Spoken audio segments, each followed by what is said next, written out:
PM के कल जो बयान के बाद अब प्रेस कॉन्फ्रेंस कर रहे हैं। पार्टियां सत्ता में आती है, विपक्ष में आती है, इतनी घटिया जुबान और फिर धमकी।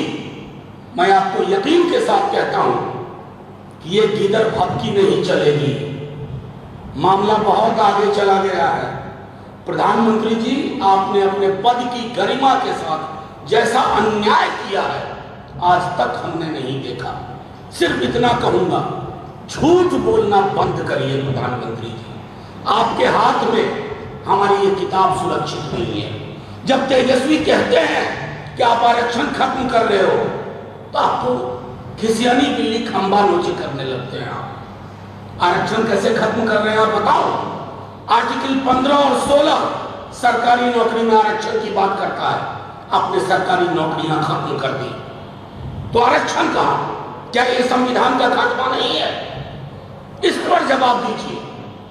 जब हम कहते हैं कि आप आरक्षण का जो दायरा बिहार में बढ़ा उसको 9वीं अनुसूची में डालिए, आप चुप, आपकी चुप्पी आपराधिक। जब हम कहते हैं जातिगत जनगणना कराओ पूरे देश में, आप चुप, आपकी चुप्पी आपराधिक। तो प्रधानमंत्री जी किसको मुगालते में रख रहे हैं? इन मुद्दों पर जवाब दीजिए। तेजस्वी जी को धमकी दे करके आप अपने को एक्सपोज कर रहे हैं। आप हमारी न्यायालयों पर टिप्पणी कर रहे हैं। आप ये कह रहे हैं कि मुखे कानून छो, जो हम चाहेंगे वही होगा। तो इस पर विराम बिहार की जनता और देश की जनता लगाएगी।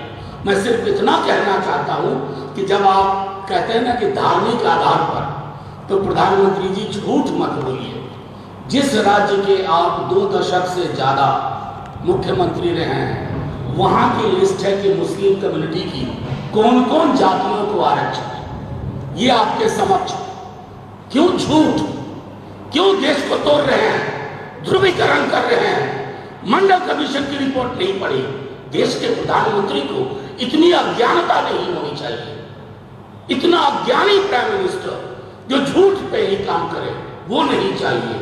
अंत में मैं यही कहूंगा कि प्रधानमंत्री जी, रघुपति राघव राजा राम, सबको सन्मति दे भगवान। लेकिन सबसे पहले आपको जरूरत है, क्योंकि आप कहते हैं आप दैवीय रास्ते से आए हैं, बायोलॉजिकल जन्म नहीं हुआ है। अगर हम में आप में कोई ये बात कहने लगे तो हमें लोग डॉक्टर के पास ले जाएंगे, ये ठीक नहीं चल रहा है, कुछ गड़बड़ है इसके साथ। लेकिन प्रधानमंत्री जी एक दिन दैवीय रास्ते से आते हैं, दूसरे दिन कौन सा देवता मुजरा की बात करता है। तो प्रधानमंत्री जी वश करिए। अब मैं आग्रह करूंगा हमारे दाहिनी ओर हमारे आलोक मेहता जी से।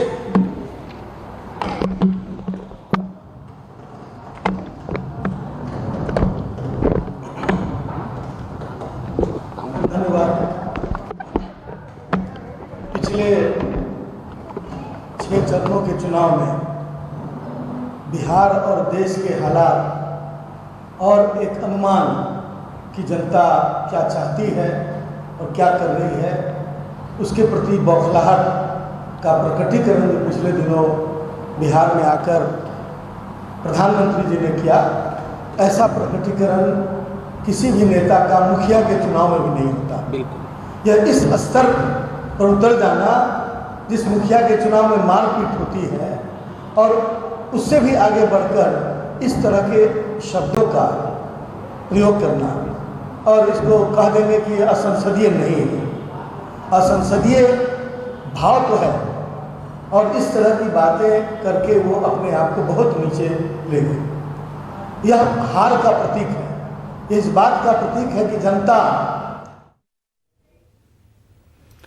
तो चलिए, किस तरह से विपक्ष पूरी तरह से हमलावर दिख रहा है। आरजेडी नेता मनोज झा इसी पर ये प्रेस कॉन्फ्रेंस कर रहे थे कल पीएम मोदी के तेजस्वी यादव को जेल भेजने की गारंटी वाले बयान के बाद। और मेरे साथ पूरा पैनल जुड़ा हुआ है।